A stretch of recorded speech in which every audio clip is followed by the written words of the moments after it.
I am Dominic Ang, and I am going to present to you our research findings about Yosemite and Singapore's nature. Singapore and Yosemite both have a diverse ecosystem and have a vast range of flora and fauna. Yosemite has 80 species of mammals, such as black bears and coyotes. Singapore, however, only has currently around 50 to 60 species, and they are mostly marsupials, monkeys, and occasionally the uncommon pangolin. In Yosemite, there are also almost 250 species of birds, and it accommodates 400 species of vertebrates in total.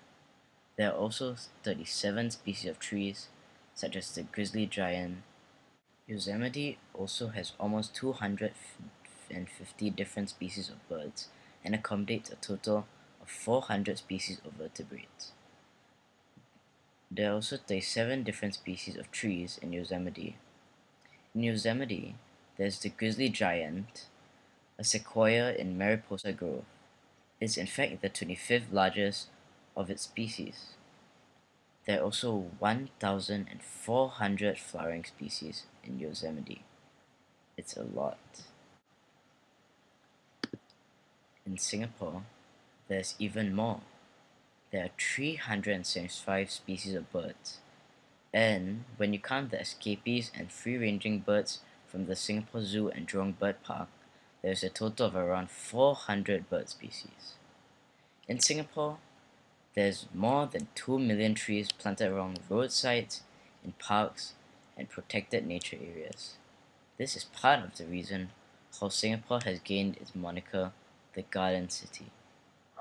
There are also 2,000 recorded native plant species, which is even more than what Yosemite has. The main reason Yosemite has such a high diversity of species, especially among mammals, is the result of diverse habitats in Yosemite that are still largely intact.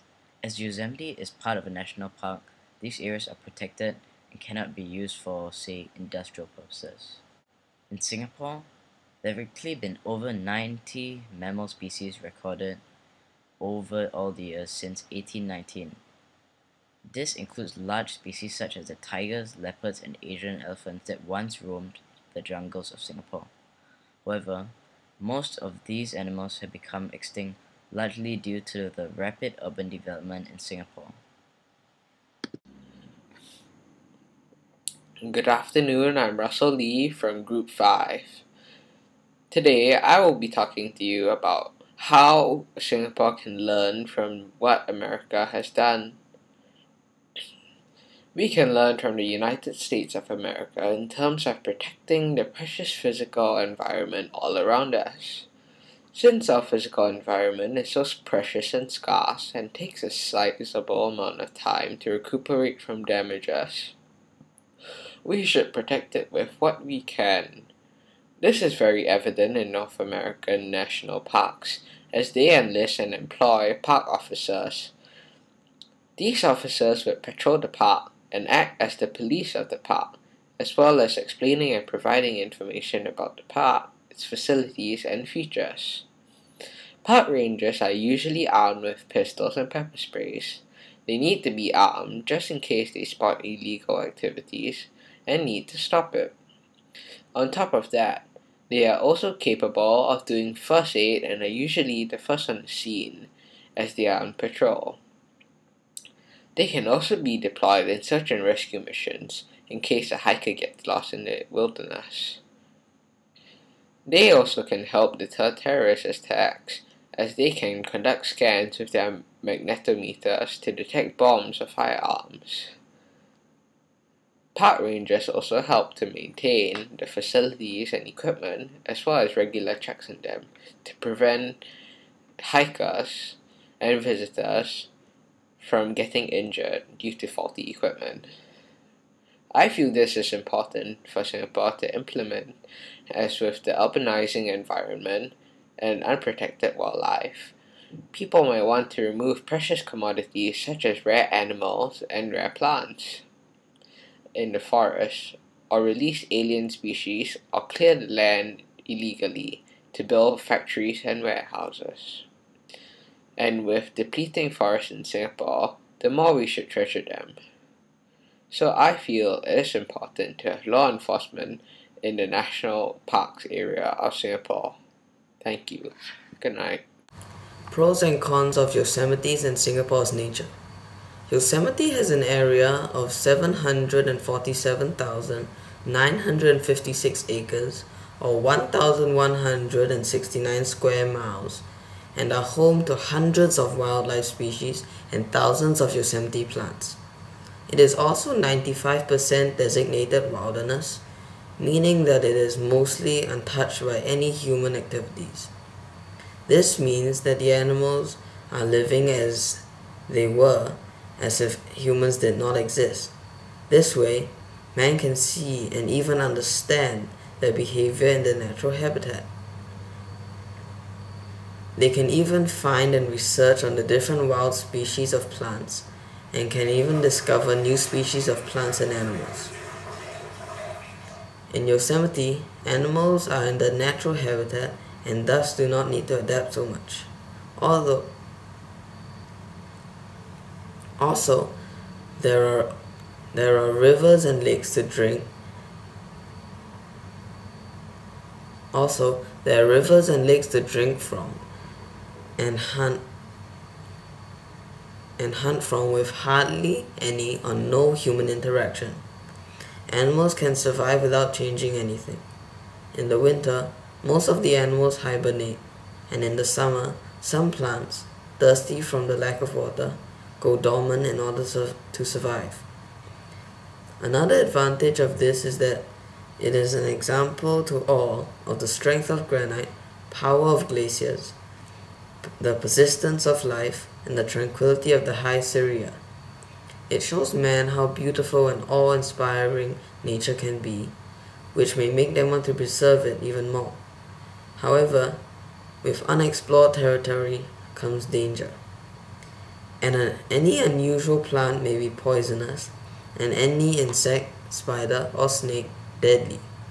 As people are not sure what is inside the vast area of Yosemite, they can become scared of the unknown.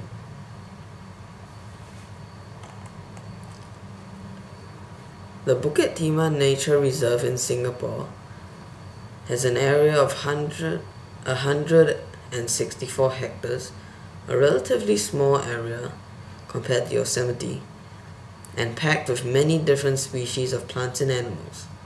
It is very close to humans, and thus some of their instincts might be lost.